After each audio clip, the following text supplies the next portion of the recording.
Olá, vamos falar sobre impulsores do comportamento. O que são impulsores do comportamento? À semelhança do próprio significado da palavra, impulsores são algumas características, alguns dados, alguns acontecimentos, alguns pensamentos e, portanto, algumas crenças que temos que são impulsoras daquilo que fazemos ou daquilo que somos. Impulsoras porque dão o impulso, permitem ou determinam aquilo que habitualmente nem nos damos conta, que é o nosso comportamento, a nossa ação no cotidiano da vida normal.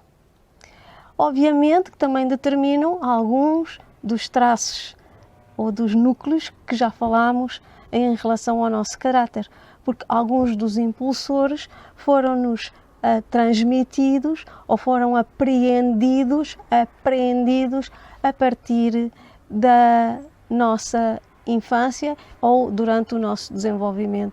E quando falo em desenvolvimento, falo sempre num período muito precoce da vida das pessoas. Mas vamos falar um bocadinho mais sobre impulsores, então. Então, quando eu tento perceber porque é que eu, em certas situações, sou, por exemplo, choramingas, ou porque é que em certas ocasiões tenho o meu núcleo masoquista muito ativo, ou porque é que em certas ocasiões eu sou uma pessoa super persistente, teimosa, às vezes até remando contra a maré, contra a opinião dos outros, contra até algumas evidências que me estão a dizer que não deverá ser por aqui que eu devo ir. Porquê? Porque é que eu, de algum modo, tenho algumas destas características? Porque durante o meu desenvolvimento, na interação, na relação com as pessoas que foram referenciais para mim, e quando falo em referenciais importantes, referenciais significativos, não é? Como as pessoas que são os nossos progenitores, ou eventualmente as pessoas que nos criaram e com quem estivemos em contacto muito próximo e de maneira sistematizada, e portanto estas pessoas delegaram-nos, forneceram-nos um modelo de vivência com o mundo. Este modelo muitas vezes é um conjunto de impulsores, ou seja, de crenças, de estados de espírito, de dados caracterológicos, de circunstâncias, whatsoever, como dizem os ingleses, que vão, de algum modo, determinar a maneira como eu estou presentemente nas relações, ou na vida, ou como tomo decisões, ou como a minha capacidade intelectual é ativada, etc, etc, etc. Vamos falar a alguns detalhes, só para percebermos um bocado. Remetamos-nos um pouco àquela ideia que eu falei ainda há bocado. Imaginemos uma pessoa muito persistente, teimosa, às vezes até remando contra a maré, como já falei, e que de algum modo é uma lutadora franca e é um traço que toda a gente lhe reconhece, um traço que facilmente salta à vista. Este nosso lado lutador, combativo, de guerreiro ou de guerreira, de onde é que terá vindo?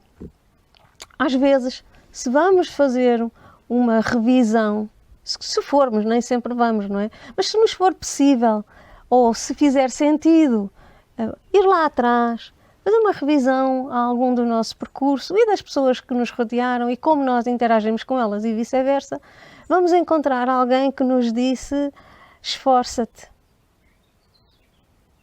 Só com esforço é que se consegue resultados. Se não te esforçares, nada te vai cair de paraquedas.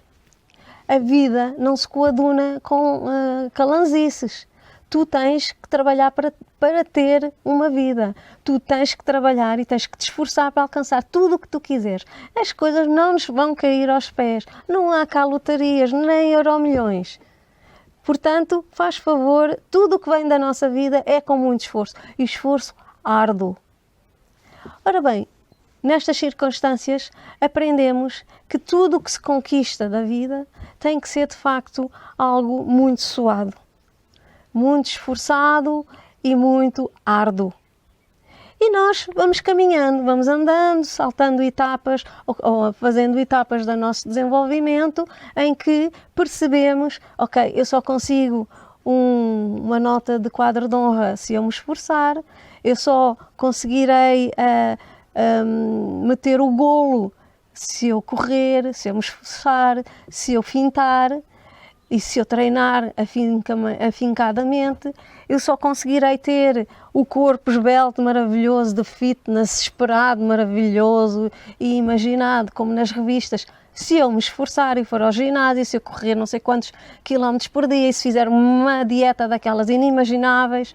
Portanto, aprendo que realmente tenho resultados. Mas como? Com muito esforço, com muito suor. Ora, isto na vida é positivo. Um impulsor destes é positivo. Se eu não tiver um impulsor que me diga tu consegues, és capaz, esforça-te um pouco porque alcanças, eu então também vou ficar sempre à espera que venha realmente um milagre qualquer caído do céu ou de outro sítio qualquer, das árvores do universo, seja o que for, e nunca nada acontece. A grande verdade é que quando este impulsor se torna excessivo, ou seja, quando isto na minha vida toma conta de mim e é o determinante de muitos dos meus comportamentos, eu vou cair no outro extremo, porque vou ter o que se chama um paradoxo, não é? De resultados em que eu esforço, fico sem fogo. Aliás, habitualmente tenho sempre em mente a persecução daquele objetivo e meto muitas outras coisas de lado, que são também muito importantes para um desenvolvimento e para um equilíbrio mental e psicológico, mas eu não estou nem aí, porque eu estou a perseguir um objetivo específico que eu delineei já há algum tempo, mesmo que não tenha sido consciente, e sei que para o alcançar vai ter que ser a muito custo.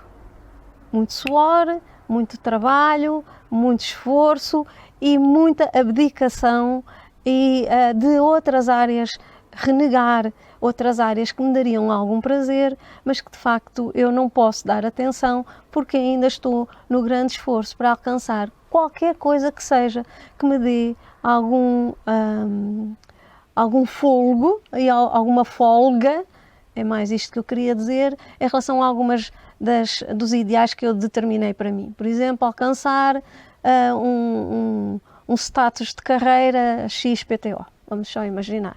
Ou ter as melhores notas da faculdade e competir com todos os outros colegas no meu curso de Engenharia Aeronáutica. É um exemplo. Agora, quando nós fazemos as coisas da maneira mais árdua, mais difícil, mais esforçada, quando eu estou sempre a fazer mãos de ferro, não é? Sempre a puxar a corda, sempre tudo me sai do corpo, a energia posta na persecução destes objetivos sempre muito árdua e vincada, alguma coisa fica para trás, sobretudo a minha saúde mental.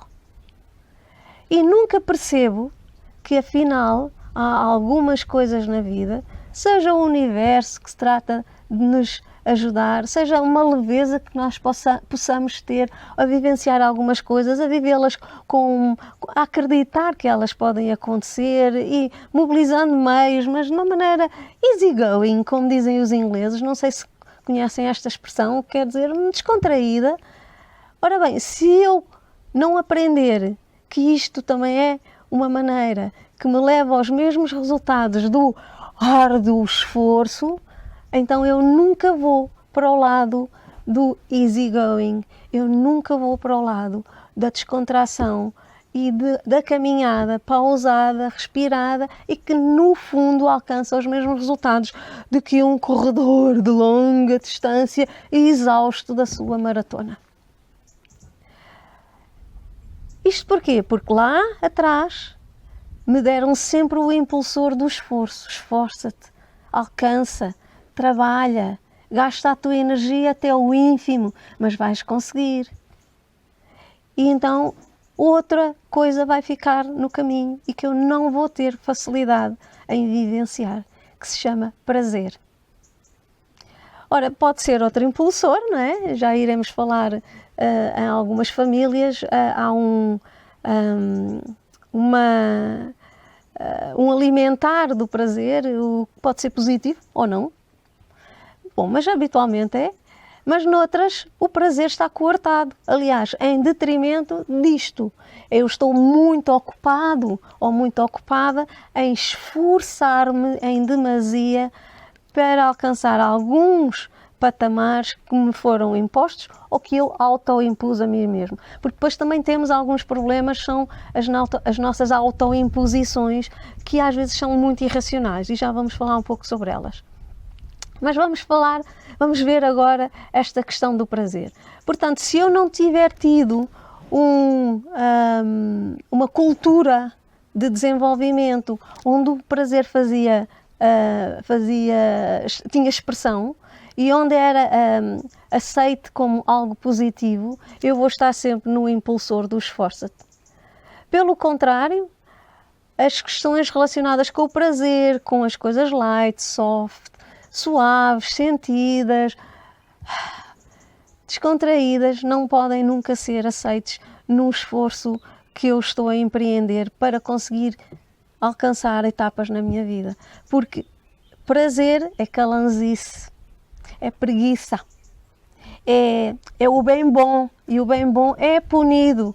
Porquê? Porque não me deixa esforçar e trabalhar para alcançar. Então, se eu estou no bem bom, se eu estou na esplanada a usufruir do final de tarde e do ocaso, por favor, em vez de estar a trabalhar, olha para aquele, em vez de estar a trabalhar, está ali a beber um café.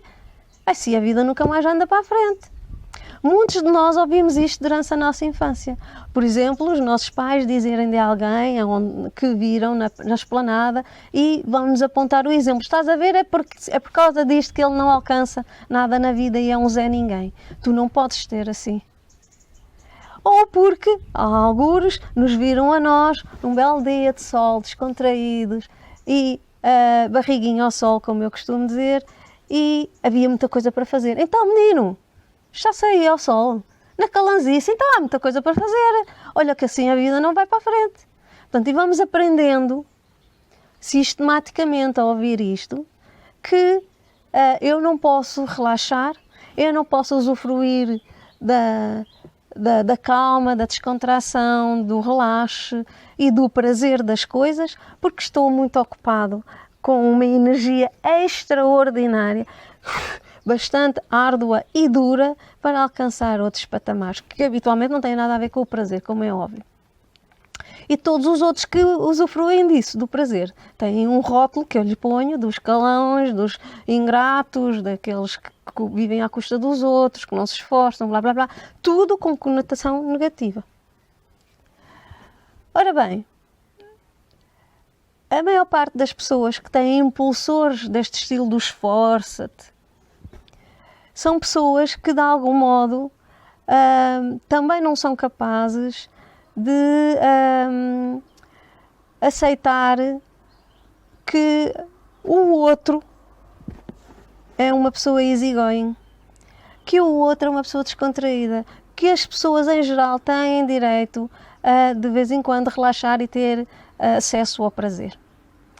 E isto, em termos relacionais, causa verdadeiras fricções a todos os níveis, ao nível das relações laborais, ao nível das relações familiares e até conjugais, e, como devem entender, tem muita expressão ao nível da intimidade e da sexualidade.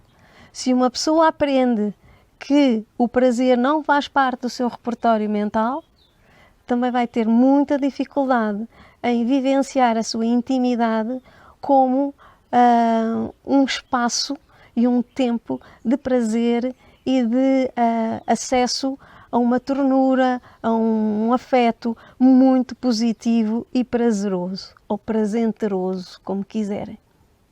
E, portanto, será muito mais automatizado, mesmo na intimidade, e às vezes até as próprias relações sexuais são automatizadas, não é? Vocacionadas para a genitalidade, para o atingir, às vezes, de um orgasmo, muitas vezes até nem só atinge, não é? Mas em última instância é como andar à procura do santo grau que nunca apareceu, e, portanto, esforçam-se, e, de facto, a intimidade não passa de uma coisa mecânica, chapa 21, não é? Igual todos os dias, todos os meses, todas as semanas e todos os anos, e já agora igual com todos os parceiros, e muito pouco a pesquisar e a orientar-nos para aquilo que gostamos, que nos dá prazer e que, de facto, nos fará ter orgasmos de prazer, não só genitais, mas também a outro nível, ao nível da corporalidade, ao nível da relação de intimidade, etc. Ao nível da afetividade, não é, de um casal ou de um par, que de facto muitas pessoas nunca experimentaram e nunca experienciaram. E a sexualidade é sempre uma coisa muito, e a intimidade são sempre coisas muito, muito sérias e tão esforçadas quanto o resto da vida. A partir daqui há também uma intolerância a quem, por acaso, tiver todas estas antenas e estas bandeiras ativas, não é? As bandeiras do prazer, as bandeiras da descontração, do relaxo, do sentir as coisas, ou até a poesia da vida. Há muita coisa que nós podemos encontrar como sinónimo de prazer. Mas, obviamente, é fácil que haja atritos relacionais se as duas pessoas não estão sintónicas, ou as duas, ou as três, ou as quatro, não é? Se um jovem fumar um cigarro e aquilo lhe fizer bem e ele não for compulsivo a fumar, mas tem um pai demasiado repressor que sempre lhe disse: nunca, filho meu, vai fumar, muito menos se for cannabis ou algo que o pareça, vai haver um grande problema, não é? Uma esposa ou uma namorada que procura o prazer da corporalidade, da pele a pele, fora da genitalidade, procurar outros territórios de prazer, também não é fácil, porque se o companheiro estiver vocacionado apenas para o hardcore, aquilo que é mais difícil, que é o esforço, que é truca-truca, e eu tenho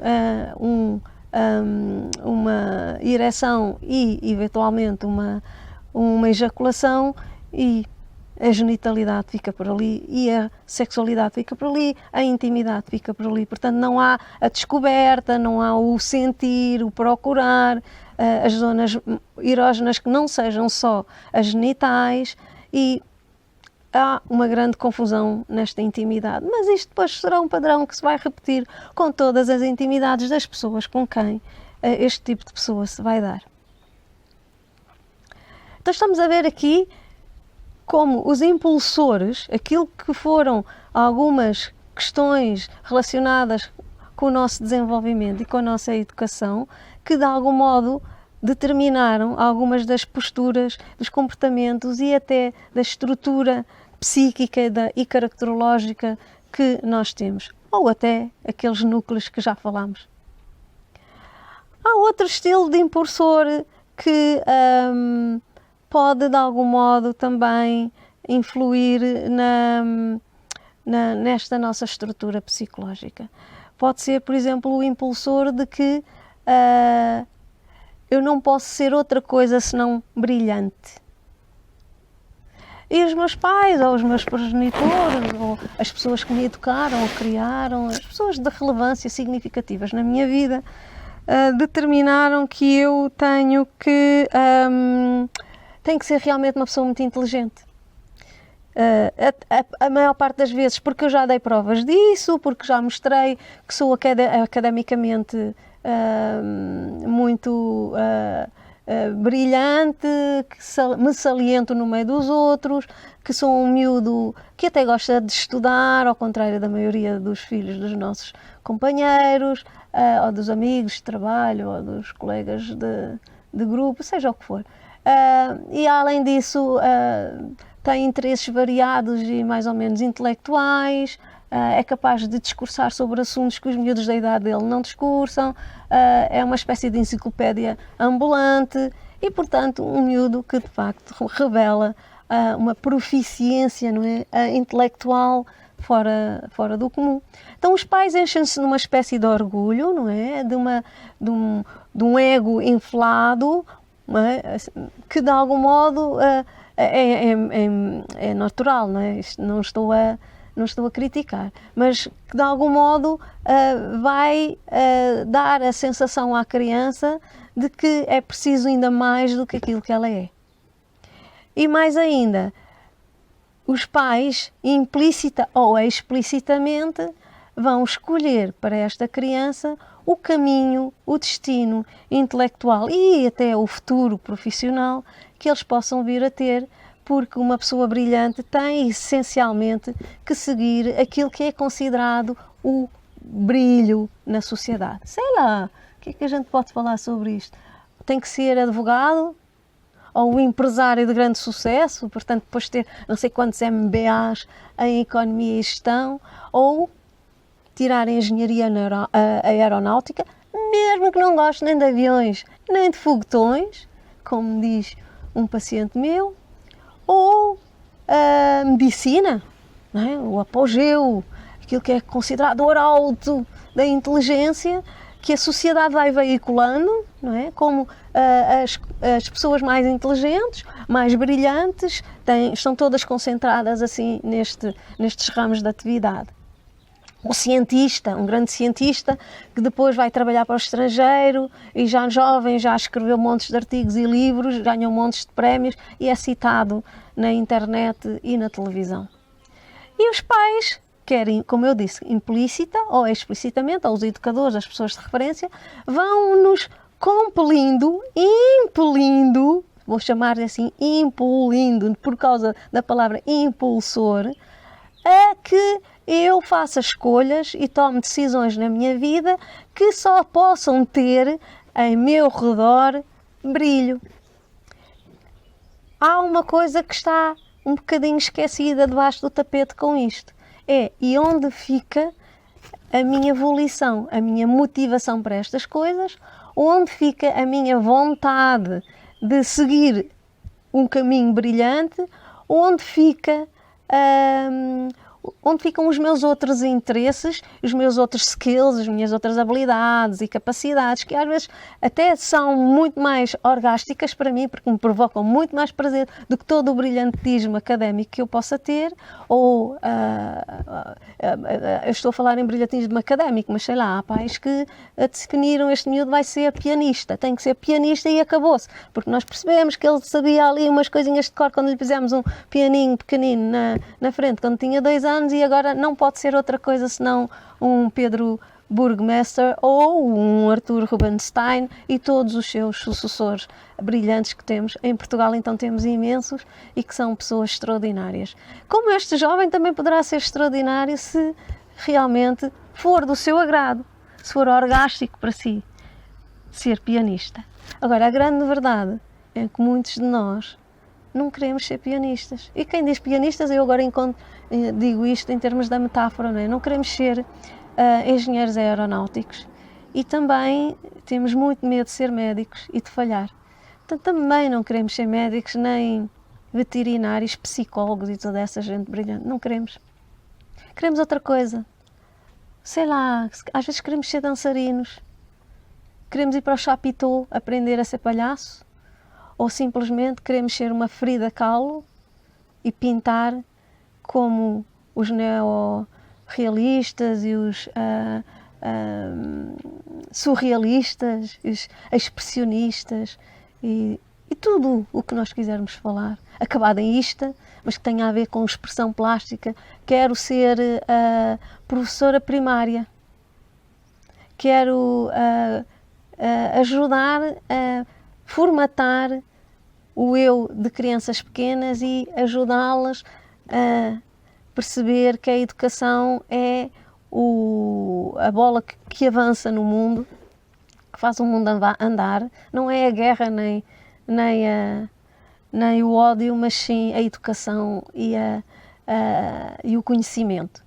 Portanto, eu estou vocacionada para isso e os meus pais, quando souberem que eu quero ser educadora ou professora de infância, pior ainda, imaginem ser uma Frida Kahlo. Mas como é que vais ganhar dinheiro? Como é que vais viver disso? Teatro! Tu estás louco? O que é que tu vais fazer com o teatro? Onde é que há maneira de ganhar dinheiro com isso. Cinema! Houve Manuéis de Oliveira há poucos em Portugal e Steven Spielberg é só na América. Portanto, estás a sonhar de alto, isto é tudo uma fantasia, cai na real e vamos estudar para seres médico. É um exemplo. O grande problema de um jovem que recebe um impulsor deste estilo, e eu estou a falar nisto da área académica, podia ser outra coisa, ok? Fui buscar este exemplo, mas que recebe este impulsor de tens que ser o que eu te sugiro que sejas, porque é aquilo onde o teu brilhantismo cabe, é o nicho onde faz sentido exercitar o teu brilhantismo. Como é que eu fico no meio disto? Quem sou eu? Onde está o meu equilíbrio emocional, aquilo que me dá o tal prazer, que me faz sentido para perseguir a vida? Onde está a minha volição para querer ser médico?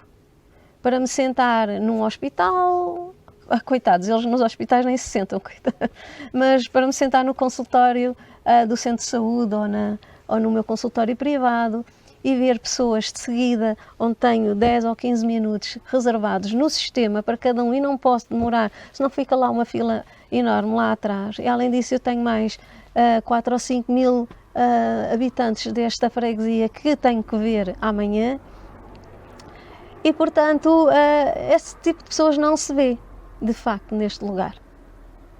Sim, é verdade, a sociedade permeia e está sempre a reiterar o brilhantismo das pessoas que têm determinado tipo de carreiras. Não é? Os advogados brilhantes, os economistas supra-sumo da uva, os engenheiros aeronáuticos que foram para o curso onde é preciso a nota mais alta em Portugal, portanto são considerados o apanágio, o apogeu da inteligência e, portanto, do brilhantismo. E, portanto, muitos de nós não conseguem ver-se, não conseguimos ver-nos nesses postos. O impulsor foi esse, nós até fazemos, muitos de nós vamos fazer esses cursos todos, vamos ser tudo o que os nossos pais quiseram que nós fôssemos, velejadores, desenhadores, arquitetos, seja o que for, mas esse não é o nosso impulso interior. Esse não é o nosso impulsor pessoal. E é aqui que a burrinha ou a porquinha torce o rabo. Nos nossos consultórios é muito vulgar. E reparem, estou há 30 anos nisto.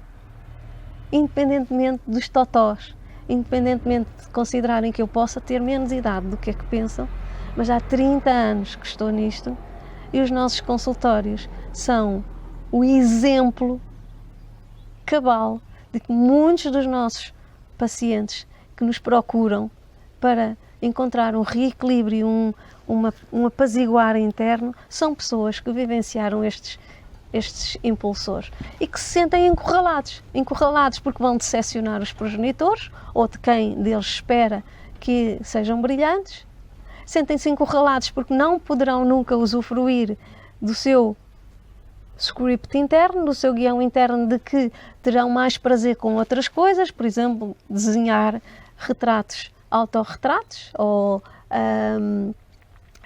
caricaturas, ou ser ator de teatro ou de cinema, e portanto vão viver um dilema enorme entre a decepção que vou dar ao outro e o resgate daquilo que eu gostaria de fazer, mas que não consigo, porque ao fazê-lo vou decepcionar o outro, por exemplo, as pessoas importantes na minha vida, a minha esposa, os meus pais, os meus educadores, os meus avós, e ainda por cima gastaram o seu dinheiro e investiram em mim. Investiram emocionalmente, afetivamente e economicamente em mim. Como é que eu agora lhes vou dizer, no final de um curso de medicina totalmente feito, que não quero fazer o internato, ou eventualmente que já fiz o internato e tudo e a especialidade, e que eu não me vou sentar nunca naquela secretária e que nunca irei para o departamento de neurologia do hospital, porque eu não quero ser neurologista.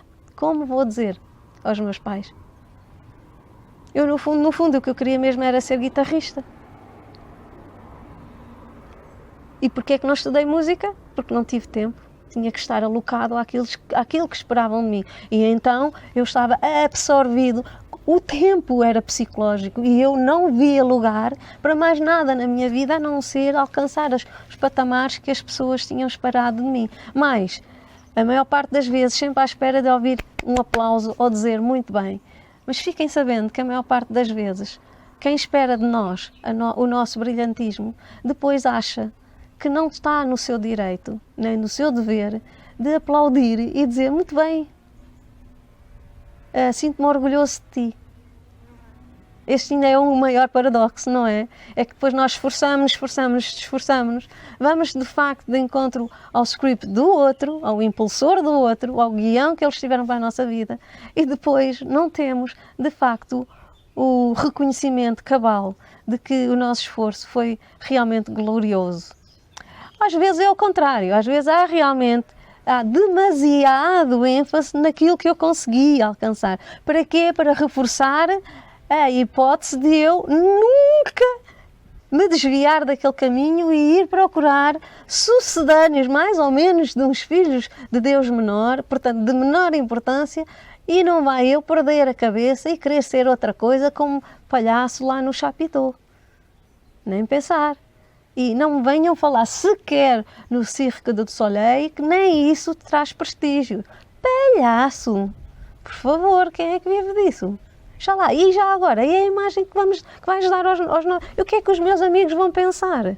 Que agora um filho meu vai para palhaço?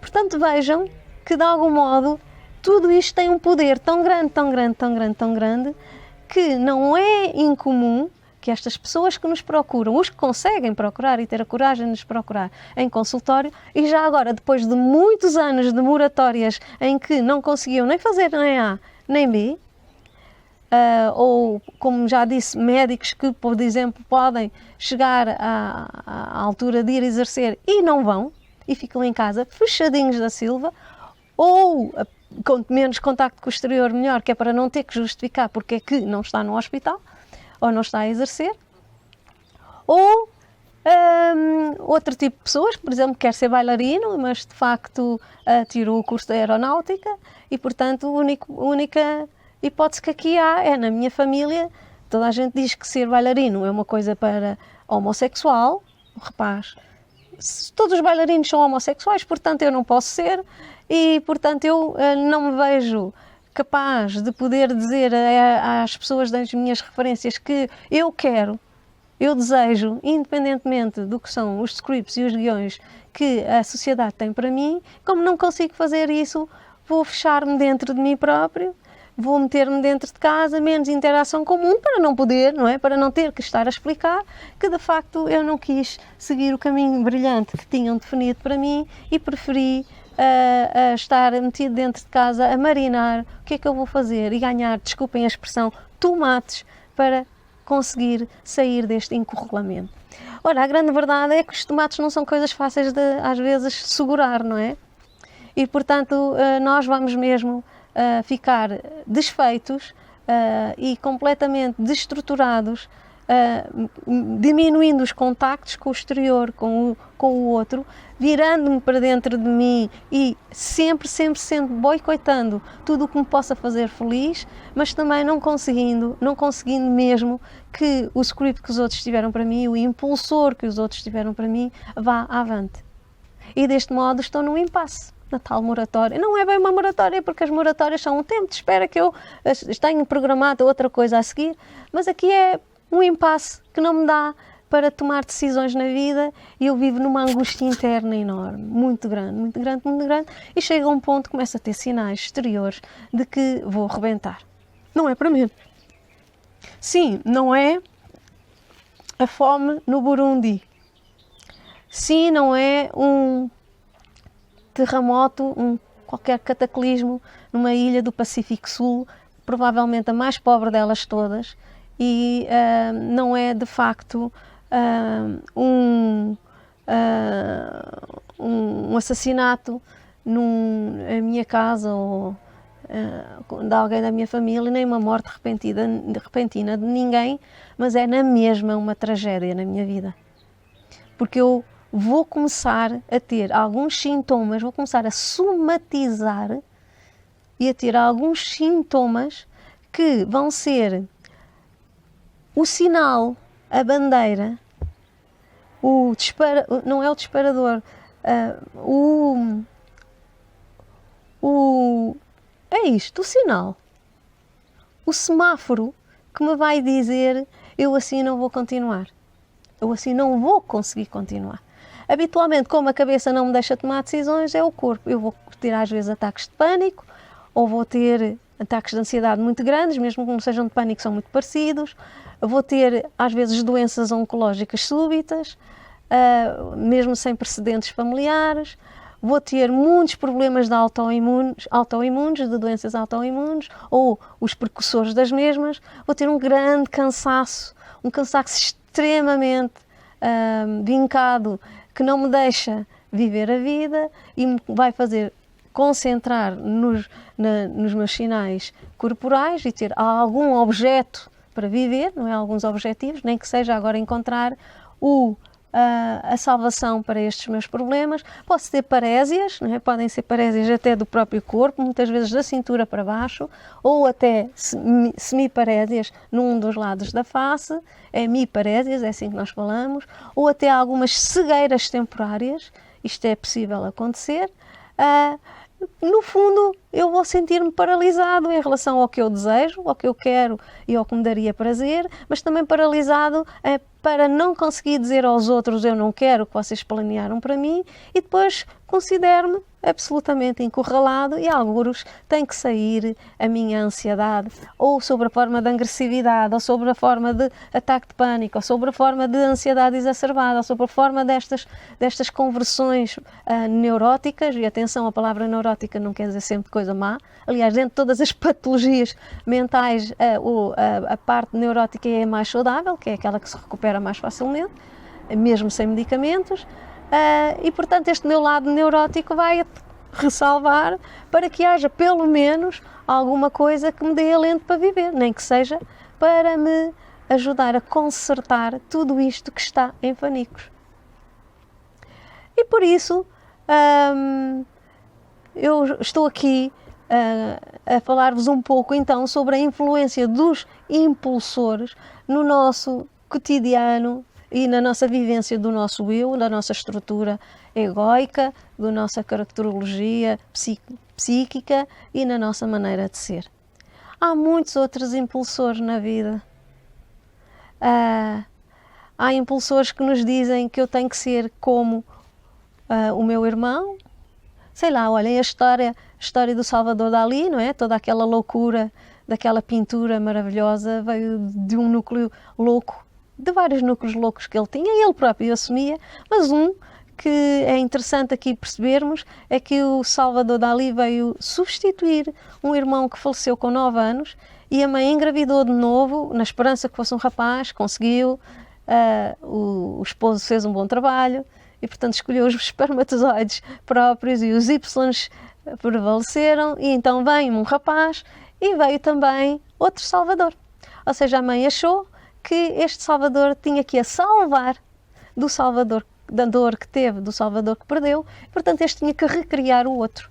Então Salvador Dalí sempre se assumiu como alguém que não tinha uma personalidade, mas tinha uma dupla personalidade. Era ele e era o irmão que a mãe sempre trouxe na memória e que o educou a ele, Salvador Dalí, como se fosse o outro.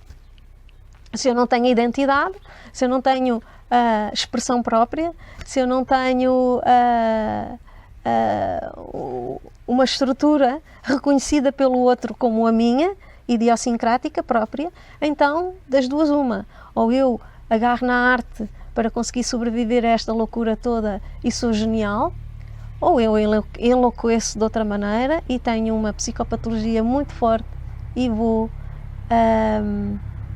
de facto estar a minha vida toda prisioneiro de um estado doentio em termos mentais. Ora bem, este foi mais um impulsor, não é? Eu ser igual ao outro, ou eu recriar a personalidade de outra pessoa, habitualmente alguém que já faleceu, ou alguém que foi herói, ou é herói aos olhos dos nossos progenitores, ou das pessoas que nos educaram, ou que foram referenciais. Às vezes não quer dizer que sejam os nossos progenitores sempre, não é? São as pessoas que são referencial para nós. E outra questão também importante frisar é que ninguém faz isto de propósito. Nenhum pai, nenhuma mãe, nenhum educador está a injetar impulsores na vida de uma criança que vão determinar o que ela será no futuro de maneira desajustada porque querem ou porque é de propósito, ok?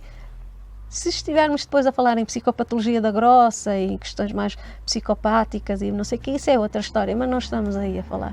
Portanto, aqui não há culpados, mas há responsabilidade, há de facto o encontrar do determinante, não é? Há um determinismo que está concentrado no comportamento dos progenitores ou pronto, das pessoas de referência, os significativos, na vida de alguém. E que vocês agora podem puxar um pouco pela vossa imaginação e pensar em 300 outros 1000 impulsores que podem existir durante o desenvolvimento na criança e que determinam, em parte, algumas das questões que temos hoje em dia por resolver e outras que já resolvemos. Não é? Cada um pode fazer uma intravisão, olhar para dentro, perceber um bocadinho a sua própria história, perceber algum sítio onde ainda está em impasse e perguntar-se a si próprio se não tem direito também a ter um lugar ao sol, a ter a sua expressão per se, pelo aquilo que você é, aquilo que você gosta, aquilo que lhe dá os orgasmos de prazer, aquilo que se identifica consigo e aquilo que é a sua entidade enquanto pessoa. Horowitz, pianista, ou um Joshua Bell, violinista, define-se essencialmente pela sua paixão pela música, pelo violino ou pelo piano. Porque lhes foi possível vivenciar as suas paixões. E agora, vocês, ou você, tem paixões que nunca exercitou? Casou com aquela jovem que se apaixonou por si, mas pela qual você não se apaixonou, mas tem a outra na cabeça, aquela que foi sua namorada na adolescência, e nunca teve coragem de dar o passo. Quis ser pintor ou ceramista, mas de facto ir para as Caldas da Rainha estudar cerâmica não fazia parte do que os seus pais esperavam para si. É médico ou advogado porque toda a família é profissional destas áreas e você tem que seguir o script. Ai de si que resvalasse e procurasse outra coisa. Ou é economista só porque lá em casa eram todos tão pobres que você jurou a si próprio ou alguém lhe disse que você tinha que ser brilhante na área da economia e ser milionário. Ou simplesmente é psicólogo, mas queria ser veterinário. Ou simplesmente gostava de ser viajante, viajar pelo mundo, conhecer o mundo, usufruir da beleza das coisas, ser poeta, escritor, o que quiser. Tudo menos o que tinham para si, planeado. Se é, pense, porque há muita saída ainda. É possível sair do encurralamento que os impulsores nos colocam na nossa vida. É só uma questão de um trabalho profundo, cuidado e com afeto por parte de quem o puder acompanhar. Eu sou Susana Rodrigues, eu sou psicóloga clínica, psicoterapeuta, sou formadora e estou aqui para, de maneira simples e acessível, vos falar um bocado de algumas questões que nos colocam em determinados sítios da nossa vida onde nos sentimos encurralados. Neste caso, os impulsores do nosso comportamento, os determinantes de alguns dos nossos comportamentos. Até breve!